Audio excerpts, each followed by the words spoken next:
Oliver the gnome, with his bright red hat and long white beard, was busy tending his vibrant flower garden filled with colorful blossoms. Suddenly, Jack, a young boy with messy brown hair and worn-out clothes, ran into the village shouting excitedly about his new magic beans. Curious, Oliver paused his gardening to listen to Jack's story about the magic beans that could grow into a giant beanstalk. Jack planted the beans in his backyard, and Oliver watched from behind a fence as the beans began to sprout rapidly. Overnight, the beanstalk grew taller and taller, reaching up into the clouds, and Jack decided to climb it. Oliver watched in awe. Filled with curiosity and adventure, Oliver decided to climb the beanstalk after Jack, using his small size to sneak up quietly. After a long climb, Oliver reached the top of the beanstalk and found himself in a magical land above the clouds. Oliver spotted a huge castle in the distance and saw Jack heading towards it. He decided to follow closely.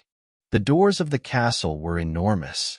Jack and Oliver slipped inside quietly, marveling at the giant furniture and decorations. Suddenly, they heard loud footsteps. A giant appeared, towering above them with a booming voice, demanding to know who was there. Jack and Oliver quickly hid behind a large table leg, hoping the giant wouldn't find them. While hiding, they spotted a golden hen that laid golden eggs. Jack whispered to Oliver that they should take it. They grabbed the hen and began to sneak out, but the hen squawked loudly, alerting the giant. The giant chased after them, his footsteps shaking the ground. Oliver and Jack ran as fast as they could towards the beanstalk. Jack and Oliver hurriedly climbed down the beanstalk, with the giant hot on their heels. They reached the ground and quickly grabbed an axe, ready to chop down the beanstalk. Jack swung the axe, chopping the beanstalk as the giant began to descend.